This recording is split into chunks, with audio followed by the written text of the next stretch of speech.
यरीयाडं नमो उवज्झायाडं नमो दूये सव्यसादं मङ्गलं भगवान् वीरो मङ्गलं गौतमो गणी मङ्गलं कुन्दकुन्दार्यो जैनधर्मोऽस्तु मङ्गलम् सर्वमङ्गलमाङ्गल्यं सर्वकल्याणकारकं प्रधानं सर्वधर्माणां जैनं जयतु शास्त्रम् जैनं जयतु शास्त्रम् भक्ताम्बरा प्रणतमौलिमणिप्रभा उद्योतकं दलितपापतमोविधाय सम्यक् प्रणम्य जिनपादयुगं युगाधावलम्बनं भवजने पततां चरणम् उत्तंबर काव्य आचार्य मानतुंग द्वारा विरचित, जिसकी हम विगत दिनों से चर्चा कर रहे हैं, जिसमें भगवान की निष्काम स्तुति की गई है, किसी चीज की कामना नहीं की गई है। उसी क्रम में आज हम अंतिम श्लोक की चर्चा करने जा रहे हैं, अर्थात 48वें छंद की आज हम चर्चा करने जा रहे हैं। हमने पूरी 28 क्लास में हम पूरे 48 छंदों की चर्चा कर लेंगे आज की कक्षा को मिला के। तो आपको पूरे भक्तांबर का अर्थ पता लग जाएगा कि वास्तव में पूरे भक्तांबर में किस चीज का अर्थ है, भगवान की स्तुति कैसी की गई है, कैसी स्तुति करनी चाहिए, क्या होता है क्या नहीं होता है, इसके बारे में आपको सबको वेद विज्ञान हो जाएगा। आइए बिना देरी किए इस 48वें छंद को हम प्रारंभ करते हैं। एक पंक्ति मैं पढ़ूंगा, उसी एक पंक्ति को आप भी पढ़िए। स्रोतस्रजं तव जिनेन्द्र गुणैर्निबद्धम्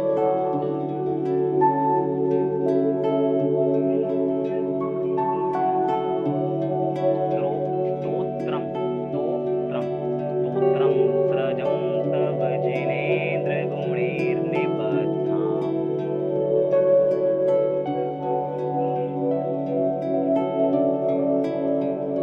बहुत इजी है। स्तोत्रम तो स तो स्तोत्रम तो स्त्र स्त्र नहीं करना, पहले स्त्र आध पहले आधा र है ही नहीं कहीं पे भी, सीधा स्तो है। स्तोत्रम स्तोत्रम स्रजं तव जिनेन्द्र गुणैर्निबद्धम्।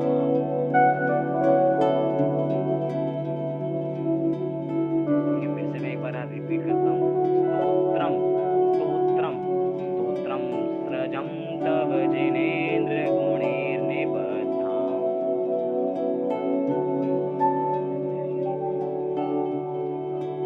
भक्त्या मया रुचिरवर्णविचित्रपुष्पाम्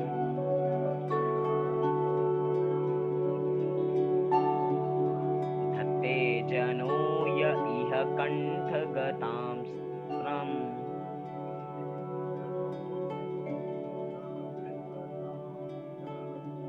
धत्ते जनो य इह कण्ठगतामसत्रम्।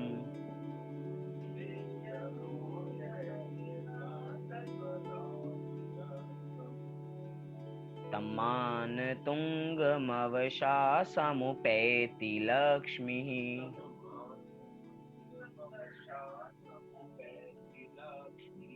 चलिए एक बार इसका संधि विच्छेद देख लेते हैं तो हमें समझ में आएगा कि कहाँ पे क्या बात चल रही है। पहले ही पंक्ति देखिए, स्तोत्रम क्या शब्द है, स्तोत्रम सृजम तव जिनेन्द्र गुणेर, आपको नी के ऊपर एक र की रेफ की मात्रा दिखाई दे रही होगी, वो विसर्ग हो जाएगा गुणे ही। 48 छंद हम पढ़ चुके, थोड़े थोड़े आप भी संस्कृत के ज्ञाता होते चले जाएंगे, क्योंकि यहाँ पे र है जो विसर्ग रेफ के रूप में है, वो विसर्ग हो जाएगा। तो गुणे ही निबद्धाम, निबद्धाम क्या है, निबद्धाम। फिर भक्त्या, भक्तया मया रुचिरा वर्ण विचित्र पुष्पम, ऐसा कोई संधि नहीं है यहाँ पे। फिर तीसरी पंक्ति, धत्ते जनो, जनो कोई शब्द नहीं है, जनः क्या शब्द है, जनः, य इह कंठ, गताम, क्या शब्द है, गताम, अस्त्रम, अजस्त्रम, मतलब कि म इधर चला जाएगा और अ निकलेगा तो अजस्त्रम, क्या शब्द निकलेगा, अजस्त्रम, ऐसा। फिर चौथी पंक्ति, तम मान तुंग मवशा, इसे मवशा जो शब्द है वास्तव में वो शब्द है अवशा। ये मान तुंग, ये मान तुंग आपको अलग से दिखाने के लिए यहाँ पे इन्होंने इन्वर्टेड कॉमास में मान तुंग को लिखा है, वास्तव में शब्द मान तुंगम।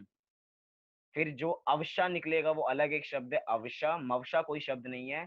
फिर है समुपेति, इसमें भी दो शब्द है, सम प्लस उपेति, सम प्लस उपेति इज इक्वल्स टू समुपेति। फिर है लक्ष्मी। आइए एक बार इस छंद का पाठ करते हैं हम। स्तोत्रम सर्ज स्त्रोतम सृजं तव जिनेन्द्र गुणैर्निबद्धाम् भक्त्या मया रुचिरवाण विचित्र पुष्पम् धत्ते जनो य इह कंठगतां जसत्रम् तम्मान तुंगमवशा समुपैति लक्ष्मी। बहुत बढ़िया छंद है। यहाँ पे मानतुंग आचार्य क्या कहना चाह रहे हैं, 48 छंदों में से ये पहला छंद है जहाँ पे मानतुंग ऐसा नाम आया है, मतलब आचार्य का नाम हमें पता लगा है। यहीं से देख के हम कहते हैं कि ये जो काव्य है, 48 छंद का जो एक काव्य है, ये मानतुंग आचार्य द्वारा रचित है। हमें यहीं से इसके संकेत मिलते हैं, आचार्य ने खुद अपना यहाँ पे नाम लिखा है। चलिए इसका अर्थ देखते हैं कि कैसा इसका अर्थ बैठता है। सबसे पहली पंक्ति देखिए, तव जिनेन्द्र गुणे ही निबद्धाम स्तोत्र सृजम, कह रहे हैं, मतलब किसकी बात कर रहे हैं, हे जिनेन्द्र भगवान। मतलब आप 48 छंद तक पहुंच गए हैं, और 48 छंद में हमने देखा होगा कहीं पे भी आदिनाथ ऐसा नाम नहीं आया, कहीं पे भी ऋषभ देव ऐसा नाम नहीं आया। पहले छंद में प्रथमम जिनेन्द्रम जरूर शब्द आया था, लेकिन हमने उसका भी अर्थ लगाया था कि प्रथम जिनेन्द्र का मतलब क्या है, प्रथम जिनेन्द्र का मतलब आदिनाथ भगवान भी हो सकता है। ऐसा भी हो सकता है जो युग का आरंभ करते हो ऐसे आदिनाथ भगवान, लेकिन प्रथमम जिनेन्द्रम का ऐसा भी अर्थ हो सकता है जो अपने काल में तीर्थंकर होते हैं वे तो प्रथम ही होते हैं, इसीलिए प्रथमम जिनेन्द्रम कोई से भी तीर्थंकर की हम स्तुति कर सकते हैं। मानतुंग आचार्य ने कोई ऐसी बाउंडेशन नहीं की है, क्योंकि गुण तो सब में समान ही होते हैं।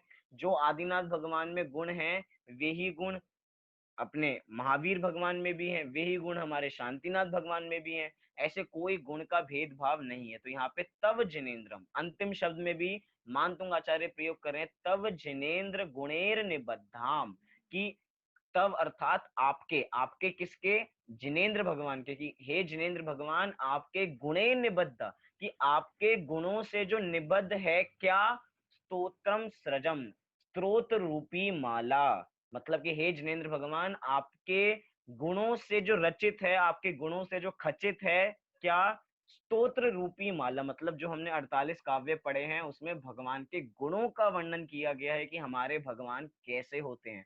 हमारे भगवान वीतरागी हैं, सर्वज्ञ हैं, हितोपदेशी हैं।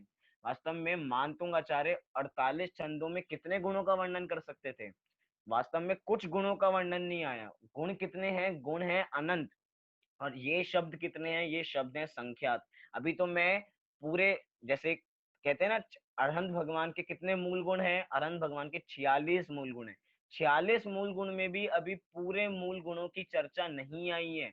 अभी हमने वीर्य की बात नहीं की है, कुछ कुछ हमने ज्ञान की बात की है कि भगवान का ज्ञान कैसा है, और वो ज्ञान भी, ज्ञान का गे नहीं बताया कि भगवान का गे कितना बड़ा है।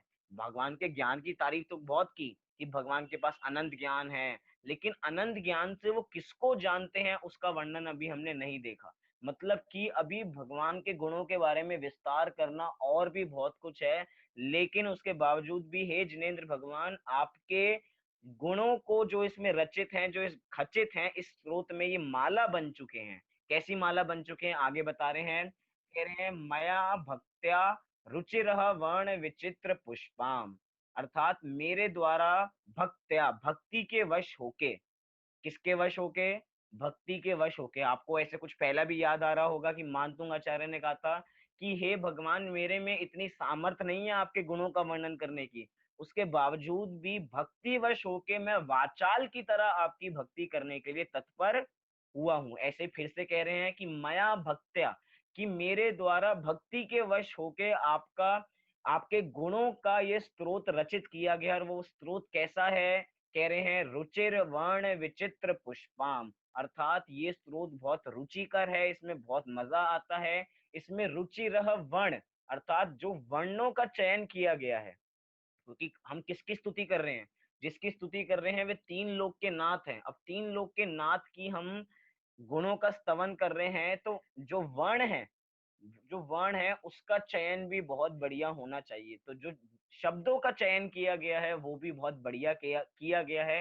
रुचिर है अर्थात शोभायमान है, इन शब्दों के द्वारा आपकी शोभा को बताया जाता है, इसलिए रुचिर वर्णना।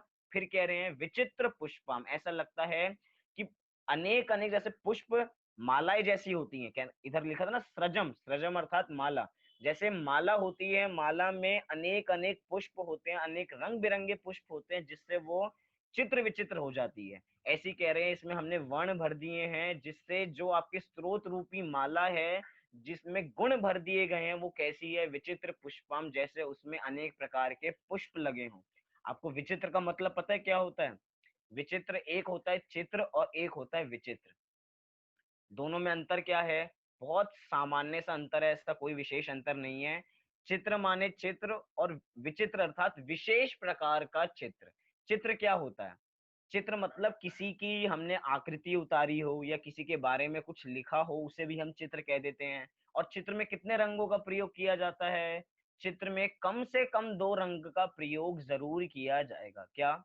चित्र में कम से कम दो रंगों का प्रयोग किया ही जाएगा। क्यों?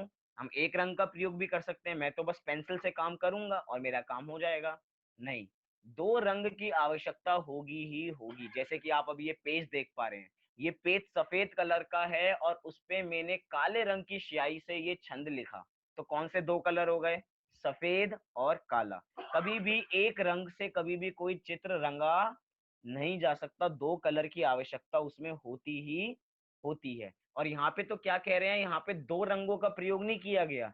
ये कैसा पुष्प है? ये विचित्र पुष्प है, अर्थात इसमें अनेक प्रकार के रंगों का प्रयोग किया है। चित्र होता है जिसके अंदर दो रंगों का मिनिमम प्रयोग किया जाए, और विचित्र वो होता है जिसमें अनेक रंगों का प्रयोग किया जाए।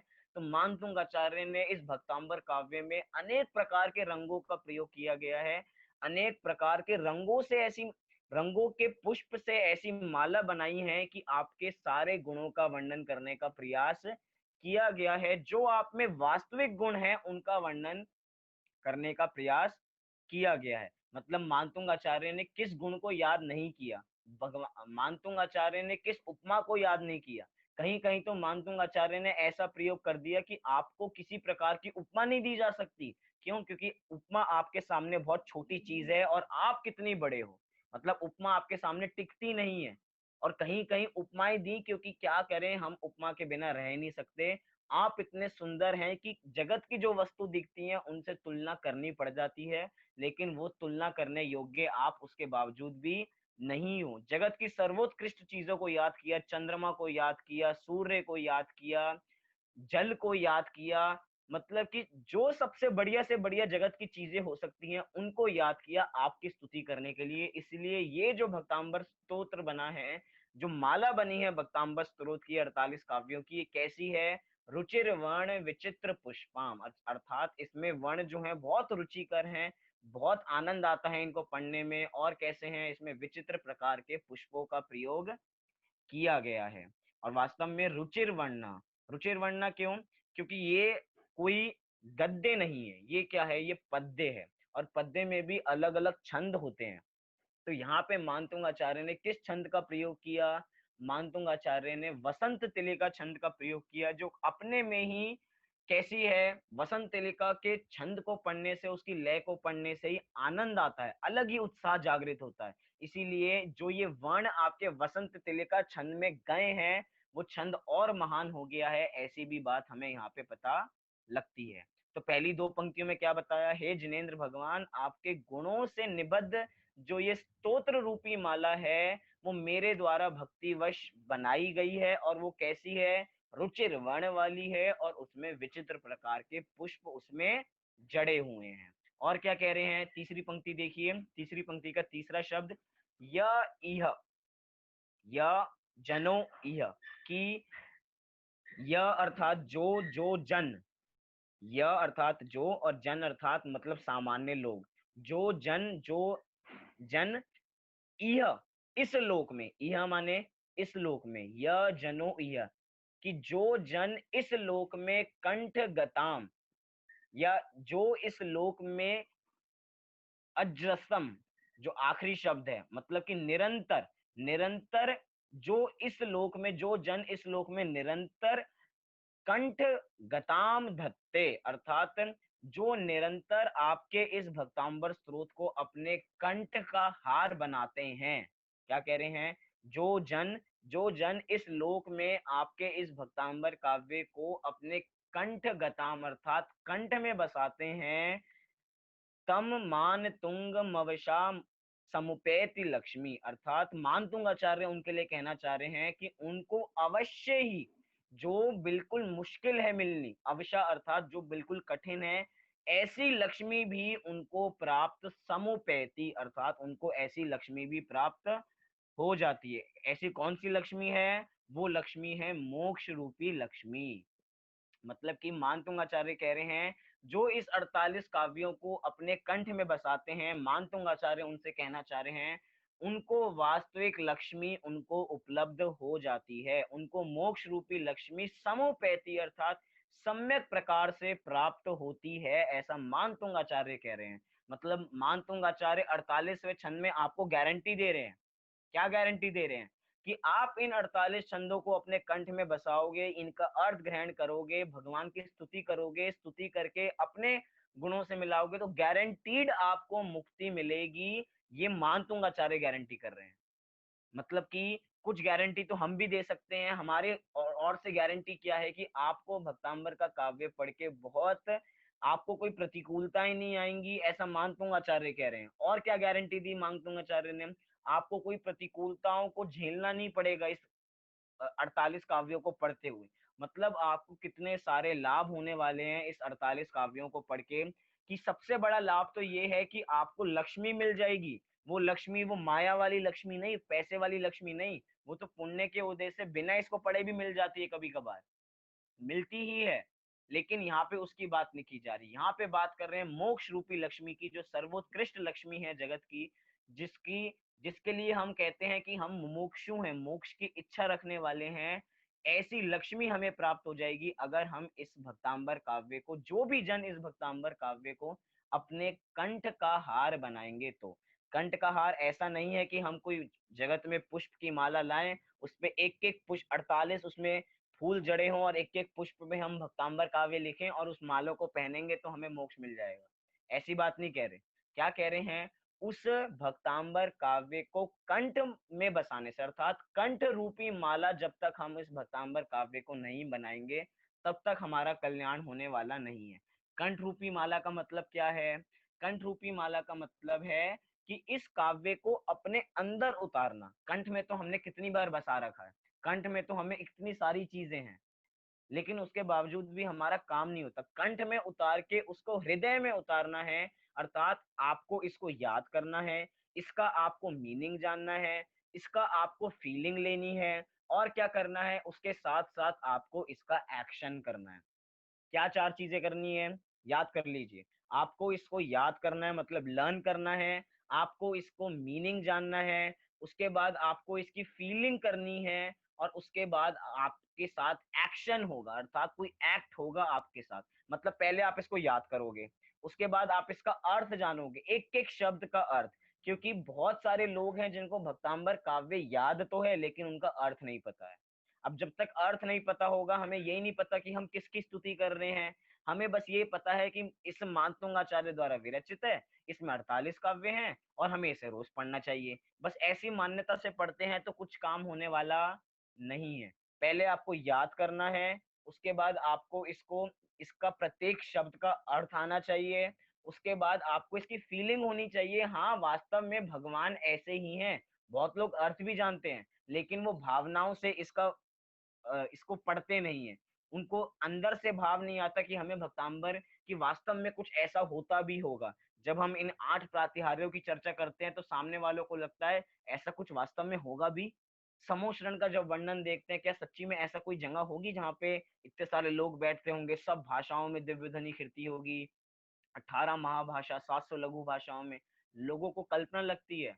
मतलब कह रहे हैं आप इस भक्तांबर काव्य को पढ़ो तो पूरी श्रद्धा के साथ पढ़ो, क्योंकि जो श्रद्धा है वो बहुत जरूरी है।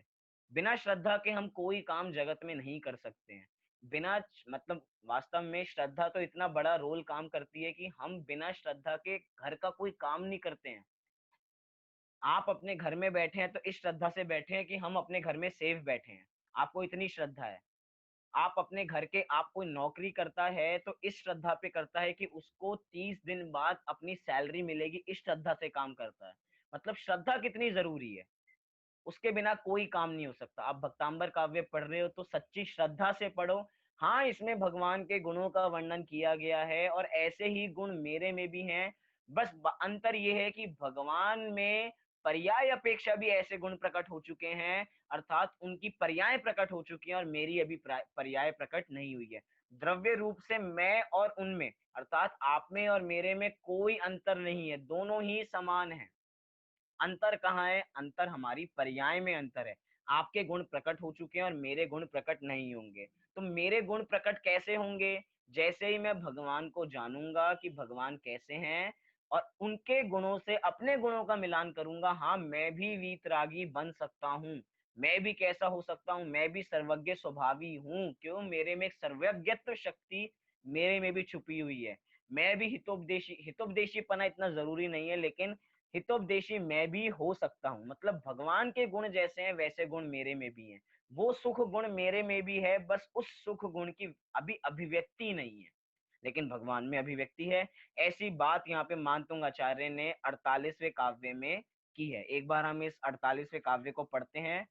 क्या कहा है मानतुंग आचार्य ने? स्तोत्रम स्रजं तव जिनेन्द्र गुणैर्निबद्धं भक्त्या मया रुचिर्वाण विचित्र पुष्पम् धत्ते जनो य इह कंठगतां जस्त्रम् तम्मान तुंगमवशासमुपैति लक्ष्मी। बहुत बढ़िया छंद की 48 काव्य हमने अभी पूरे कर लिए हैं। मैं मानूंगा कि हमें 48 काव्य आप घर पे याद भी करते जा रहे होंगे, नहीं कर रहे हैं तो अभी समय ही समय है, हम इनको याद करें। एक एक छंद भी रोज याद करेंगे तो ज्यादा दिन नहीं लगेंगे, 48 दिन ही लगेंगे। और जैसे ये छंद याद हो जाएंगे तो कितना बड़ा काम आपके साथ होने वाला है।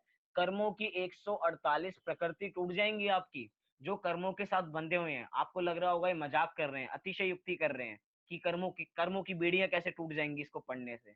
नहीं, इसकी वास्तविक श्रद्धा होगी, भगवान के गुणों से अपनी मिलान करेंगे कि हाँ मेरे में भी ऐसे गुण हैं, तो सारा काम हो जाएगा। बहुत लोग सोच रहे होंगे जिस समय भक्तांबर काव्य नहीं था, क्योंकि कभी ना कभी तो रचा गया होगा, तो जिस समय भक्तांबर काव्य नहीं था उससे पहले लोग 48 अपने 148 प्रकृतियां कैसे तोड़ते होंगे। लेकिन यहाँ पे बात तो की क्या की जा रही है? भगवान का गुणानुवाद किया जा रहा है। अब किसके माध्यम से किया जाए वो बात अलग है। पहले अनेक अनेक अनेक स्रोत पहले भी रचे गए थे, उनके माध्यम से कर्मों की बेड़ियां टूटती थी कि भगवान का गुणों का अनुवाद जिसमें होगा और जो भक्त उसको वास्तविक रूप से पढ़ेगा, वो भक्त भी एक ना एक दिन भगवान जरूर बनेगा। और उसमें उसका वो कार्य निमित्त जरूर बनेगा कि उसने एक समय में ऐसा पुरुषार्थ किया था, उसने भगवान के गुण जाने थे, भगवान के गुण जान के अपने गुणों का मिलान किया था, वो गुण भी कार्यकारी होंगे, वो जानना भी आपका कार्यकारी होगा। तो वेस्ट नहीं है। मतलब हम अभी इस भक्तांबर काव्य को पढ़ रहे हैं और हमारी 148 कर्म की प्रकृति अभी नहीं टूट रही है, तो ये मत समझना हमारा पढ़ना वेस्ट हो गया। आपका पढ़ना सार्थक है, क्योंकि उस समय में आपको तत्काल में शांति मिली। वो शांति अन्यथा कहीं मिलने वाली नहीं थी। हम नहीं तो अगर जिस समय भक्तांबर काव्य का पाठ नहीं कर रहे होते, हम अनेक विषय कषायों में डूबे रहते, पंच इंद्रिय कामों में डूबे रहते, कभी इसका काम कभी उसका काम, मतलब कषाय करते रहते। लेकिन जिस समय हम भक्तांबर काव्य पढ़ते हैं उस समय हमारी कषाय उत्पन्न नहीं होती हैं, अर्थात आपके परिणाम बहुत अच्छे रहते हैं, आपके परिणाम व्याकुल नहीं होते हैं। इसीलिए कहा जाता है भगवान की स्तुति 1 घंटा नहीं, 2 घंटा नहीं, आपको जितना समय मिले उतना करना चाहिए। वास्तव में तो जिसको जितनी शांति चाहिए उसको उतना इसका पाठ करना चाहिए। क्या? जिसको जितनी शांति चाहिए, मतलब जिसको आधे घंटे शांति चाहिए वो आधा घंटा पाठ करे, जिसको 1 घंटा चाहिए वो 1 घंटा, क्योंकि जितनी देर इसका पाठ करेंगे उतनी तो नियम रूप से आपको शांति मिलेगी ही मिलेगी। और जिस समय आप पाठ नहीं कर रहे हैं उस समय का क्या करेंगे? उस समय भी शांति मिलेगी। उस समय इन भगवान के गुणों के बारे में विचार करें कि भगवान में ऐसे गुण होते हैं, क्योंकि जिस समय पाठ कर रहे हैं उस समय तो हमें शांति मिल ही रही है।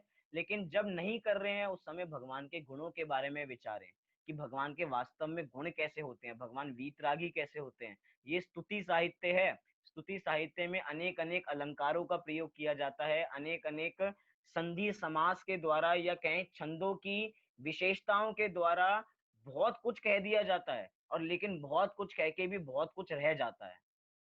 छंदों के द्वारा बहुत भाव तो कहा जाता है, लेकिन शब्दों की अपनी सीमाएं होती हैं। शब्द बहुत कुछ नहीं कह पाते हैं। शब्दों के अंदर का छुपा हुआ जो भाव होता है वो बहुत होता है, और वो भाव निकालने का काम कौन करेगा? वो भाव निकालने का काम हम करेंगे, क्योंकि मान दूंगा चारे तो छंद लिख के चले गए। अब इसका अर्थ जितना मर्म हम निकालना चाहें उतना इसका मर्म हम निकाल सकते हैं। बातें बहुत सारी हो सकती हैं, लेकिन हमने यहाँ पे 48 छंद हमने यहाँ पे पूरे किए। बहुत सारे इसमें बीच में छंद आए थे, आपने देखे हों। 2-3 बात मैं बोल के अपनी बात खत्म करूंगा कि इस भक्तांबर काव्य में ऐसा लगा होगा कि हम बहुत मान्यताओं पे ठेस पहुंचा रहे हैं कि हमारी जैसी मान्यता है वो मान्यता टूट रही है, आप तो बिल्कुल गलत बता रहे हो सकता है किसी को कुछ ऐसा भी लग रहा हो। लेकिन यहाँ पे कोई भी ऐसा प्रयोजन नहीं था कि दूसरे की मान्यता को ठेस पहुंचे। वास्तव में बात ये थी कि दूसरे का जो हमने कर्तव्य की हमारी भावना है कि कोई कुछ करता है, इस कर्तृत्व की भावना को तोड़ना था कि कोई किसी का कुछ करता धरता नहीं है, सब द्रव्य स्वतंत्र हैं अपने में। हमारी मान्यताएं इसके साथ बहुत जुड़ी हुई हैं, बहुत मिथ्या मान्यताएं इसके साथ जुड़ी हुई हैं कि ऐसा करेंगे तो ऐसा हो जाएगा, ऐसा करेंगे तो ऐसा हो जाएगा। लेकिन ऐसा नहीं है। हम आप सब लोग उस चार अभाव की कक्षा में भी हो, तो आप लोगों ने अत्यंता भाव पढ़ चुके हो कि एक द्रव्य में दूसरे द्रव्य का अभाव है। अब आप खुद अपने इसको जान सकते हो, मुझे ज्यादा कहने की आवश्यकता नहीं है कि इसके पढ़ने से कुछ दूसरे में बदलाव हो सकता है। आप इसके बारे में विचारें, ये बात कितनी सच्ची है कि हम इस छंद का पाठ करेंगे तो ऐसा हो जाएगा। निमित्त नैमित्तिक संबंध है वो बात अलग है, लेकिन निमित्त नैमित्तिक संबंध हर समय घटते हो ऐसा भी नहीं है, क्योंकि वो निमित्त नैमित्तिक संबंध ही है। इसी का मतलब ही यही है कि जब होना होगा तभी ही होगा, जरूरी नहीं है हर समय हो जाए। उपादान उपादेय संबंध तो है नहीं कि मिट्टी होगी तो घड़ा बनेगा ही बनेगा, कुम्हार होगा तो घड़ा बनेगा, कुम्हार नहीं होगा तो घड़ा नहीं बनेगा। जिस समय पाठ किया है हो सकता है उस समय काम हो जाए, या जैसे कुम्हार घड़ा बनाता है, जरूरी थोड़ी है कुम्हार घड़ा बनाने बैठा और घड़ा बन ही जाता हो, कभी कभार घड़ा बनता भी नहीं है। ऐसा यहाँ पे है कि भक्तांबर का पाठ तो हम कर रहे हैं, लेकिन भक्तांबर का पाठ करते हुए काम हो जाए तो ठीक है, नहीं हुआ तो ये मत समझना कि इसमें कुछ गलती है। गलती हमारी मान्यता में है कि हमने ऐसा मान रखा है कि इसको पढ़ने से ऐसा हो जाता है। जैसे कुछ छंद मैं बताऊंगा आपको, 22 नंबर का छंद जिससे माना जाता है पुत्र उत्पत्ति होती है। बहुत सारे छंद हैं ऐसे जो हमने अभी अब के दिनों में देखे। 38 नंबर के छंद से लेके जो 47 नंबर के छंद देखे हमने, इसके अंदर जो भय की बात की गई कि इस छंद को पढ़ने से इसका भय मुक्त हो जाता है, इस छंद को पढ़ने से इसका भय मुक्त हो जाता है। बहुत सारी ऐसी मान्यता है कि इस छंद को पढ़ने से हमारी आंख की रोशनी ठीक हो जाती है, इस छंद को पढ़ने से हमारी बुद्धि बढ़ जाती है।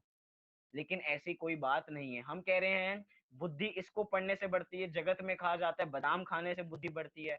हम बादाम रोज खाते हैं उसके बाद भी बुद्धि नहीं बढ़ती है। अब बताओ, बादाम खाने से बुद्धि बढ़ती है, बुद्धि को बढ़ना होगा तब बढ़ेगी। ऐसे ही इस छंद को पढ़ने से बुद्धि बढ़ेगी या बुद्धि बढ़नी होगी तो बढ़ेगी।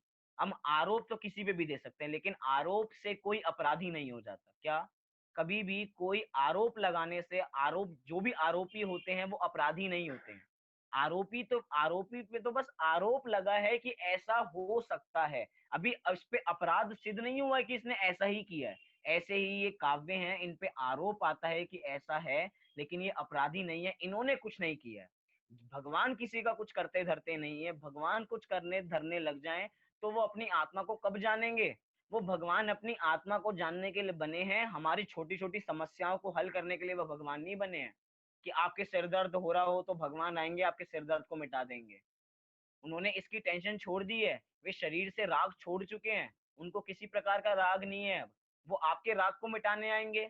ऐसा जो सोचते हैं वो बिल्कुल भी उनकी मान्यता ठीक नहीं है। तो मतलब भक्तांबर काव्य में ऐसे किसी भी प्रकार की मान्यता मानतुंग आचार्य ने स्वयं नहीं लिखी है। अगर ऐसी मान्यताओं को हम इससे जोड़ते हैं तो हमें एक बार फिर से भक्तांबर काव्य का अर्थ गहराई से जानने की आवश्यकता है, क्योंकि मानतुंग आचार्य ने कहीं पे भी ऐसा संकेत नहीं किया कि ऐसा करने से ऐसा होता है। और कहीं पे आपको लगा हो, क्योंकि छदमस्त है, छदमस्त से गलती हो ही जाती है, कुछ गलतियां होंगी कि छंद में उच्चारण में गलती हुई होगी मेरे से, और भी अनेक अनेक गलतियां हो सकती हैं कि अर्थ बताने में गलती हुई होगी।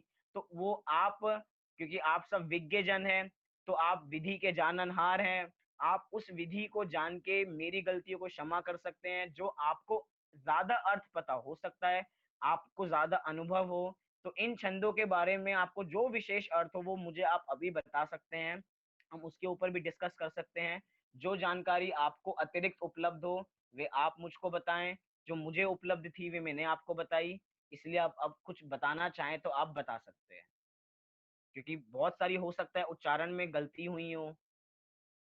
हाँ जी, किसी को कुछ बताना हो तो वे बता सकते हैं, क्योंकि स्तुति साहित्य है, इसमें अनेक प्रकार से हम कथन कर सकते हैं, अनेक प्रकार से हम इसका अर्थ निकाल सकते हैं।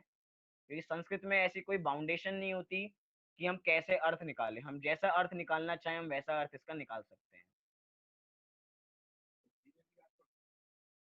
हाँ जी, एक बढ़िया प्रश्न है, क्या हम इसको हिंदी में भी याद कर सकते हैं? कर तो हम इसको हिंदी में भी कर सकते हैं, लेकिन मैं कहूँगा हमने संस्कृत में इसको विशेष रूप से पढ़ा है।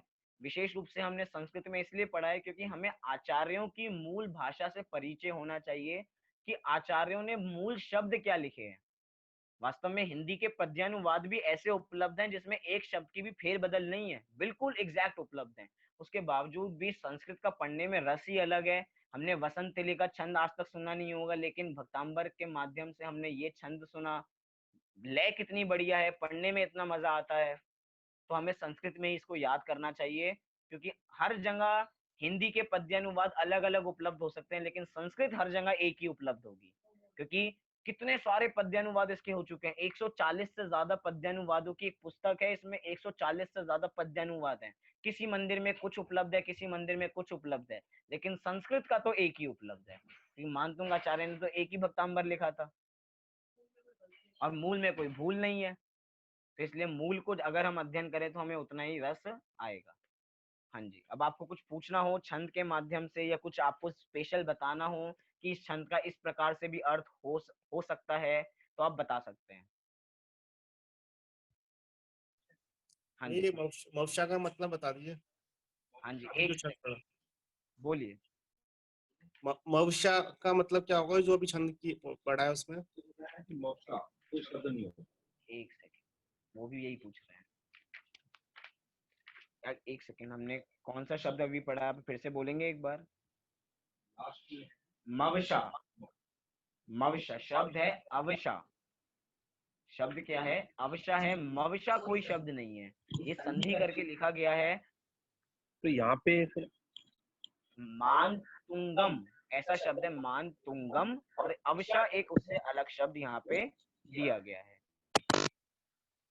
हाँ जी, अब आपको कुछ पूछना हो तो पूछिए।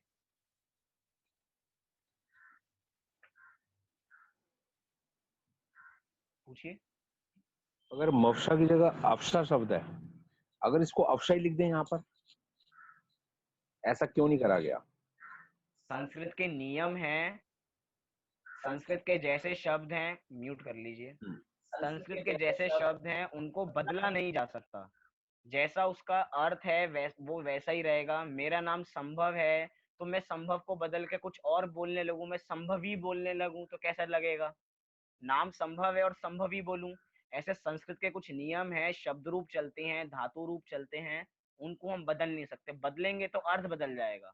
यहाँ पे मानतुंगम शब्द है। मानतुंग तो हिंदी का शब्द है, हम हिंदी नहीं पढ़ रहे, हम संस्कृत पढ़ रहे हैं। तो मानतुंगम ऐसा शब्द है और अवशा ऐसा शब्द है। और संधि विच्छेद करके पढ़ना चाहे तो अवशा पढ़ सकते हैं, लेकिन मवशा पढ़ेंगे तो ही उसका उच्चारण बिल्कुल ठीक आएगा, नहीं अन्यथा ठीक आने वाला नहीं है।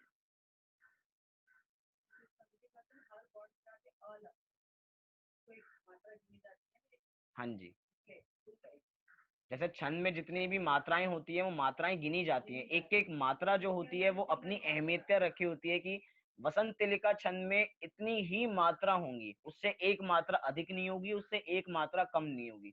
अगर ज्यादा हो जाएगी तो छंद बिगड़ जाएगा, कम होगी तो छंद बिगड़ जाएगा। इसीलिए हम कहें कि म को हटा दीजिए, लेकिन नहीं, वो बिल्कुल उसका अर्थ बदल जाएगा, क्योंकि म के उच्चारण में जितना समय लगता है उतना उच्चारण में अ के उच्चारण में नहीं लगता। म अ दोनों के उच्चारण में अलग अलग समय है। इसकी वजह से मानतुंग आचार्य ने बहुत सोच समझ के ही लिखा होगा। हम अपनी बुद्धि से बदल दें, इतनी हमें सामर्थ्य नहीं है। मानतुंग आचार्य की हम अवहेलना नहीं कर सकते, उन्होंने कुछ सोच समझ के ही संस्कृत में लिखा है। इसीलिए अब आपको छंद के बीच में कुछ पूछना हो अर्थ संबंधी तो आप पूछ सकते हैं। हाँ जी, चलिए, किसी को कुछ नहीं पूछना है, मतलब सबको सब कुछ क्लियर है। वास्तव में मान इस 48 काव्यों में हम अनेक प्रकार से स्टडी कर सकते हैं कि मानतुंग आचार्य ने कितनी बार चंद्रमा का प्रयोग किया, कितनी बार सूर्य का प्रयोग किया, कितनी बार उन्होंने ऐसे शब्दों का प्रयोग किया कि इसमें कोई आश्चर्य करने की बात नहीं है। ऐसे छंदों की हम डिटेल निकाल सकते हैं कि इन छंदों को अलग कर सकते हैं। जैसे चंद्रमा शब्द है, चंद्रमा शब्द का प्रयोग मानतुंग आचार्य ने 4-5 बार किया, और वो भी अलग अलग शब्दों के द्वारा। मतलब कहीं पे उन्होंने इंदु कहा तो कहीं पे उन्होंने किसी और पर्यायवाची नाम का प्रयोग किया। जब सूर्य का प्रयोग किया कहीं पे दिनकर लगाया, कहीं पे दिवाकर लगाया। मतलब ऐसे भी हम स्टडी कर सकते हैं मान इस भक्तांबर काव्य को। तो स्टडी हम अनेक प्रकार से कर सकते हैं। आप भक्तांबर काव्य की स्टडी कीजिए, जितनी कर सकते हैं उतनी कीजिए, आपको आनंद आएगा। आप याद कीजिए। हमारे घर पे भी मेरी मम्मी ने कम से कम 25 छंद 25 या 25 छंद याद साथ साथ, पहले भक्तांबर काव्य नहीं पढ़ा था। जैसे जैसे भक्तांबर काव्य चलता रहा तो मम्मी को भी 25 काव्य भक्तांबर काव्य के याद हो चुके हैं। वो कम से कम रोज आधा से 1 घंटा देते हैं और उनको याद होता चला जाता है। तो आप लोग भी धीरे धीरे इसको याद करते चलें, आपको बहुत आनंद आएगा। क्योंकि जब याद होगा और जिस समय पुस्तक आपके सामने उपलब्ध नहीं होगी उसके बावजूद भी आप इसका गुणगान कर पाएंगे, तो आपको बहुत आनंद आएगा। जब आपको मेमोरी आपकी बढ़ती जाएगी तो जैसे जैसे ज्ञान बढ़ता है वैसे वैसे आनंद बढ़ता जाता है। तो आप अपने ज्ञान को बढ़ाइए, आनंद को बढ़ाइए। इसी मंगल भावना से अभी की बात को मैं यहीं पे पूरी करता हूँ। कल जो हमारी कक्षा रहेगी, सुबह की कक्षा, जैसे पहले भी बताया था, श्रुत पंचमी पर्व तो जा चुका, लेकिन उसके बावजूद भी हम ये हमारी श्रुत परंपरा हमारे सामने कैसे आई, ये श्रुत हमारे सामने बीच में उपलब्ध कैसे हुआ, कौन सा ग्रंथ सबसे पहले लिखा गया, किसने लिखा, कैसे लिखा, इसके बारे में हम कल विशेष रूप से चर्चा करेंगे। आप अन्य लोगों को भी इसके बारे में बताएं कि कल बहुत विशेष चर्चा हम श्रुत परंपरा के बारे में करने वाले हैं। इसीलिए अगर उससे भी जुड़े और बाद में आपको भक्तांबर के संबंध में कुछ पूछना हो तो सारे प्रवचन यूट्यूब पे डले हुए हैं, आप उसके माध्यम से भी कुछ भी चीज देख सकते हैं। कुछ नहीं समझ में आए तो आप बाद में पूछ भी सकते हैं। चलिए अभी सब नमोकार मंत्र पढ़ेंगे। 9 बार नमोकार मंत्र का जाप।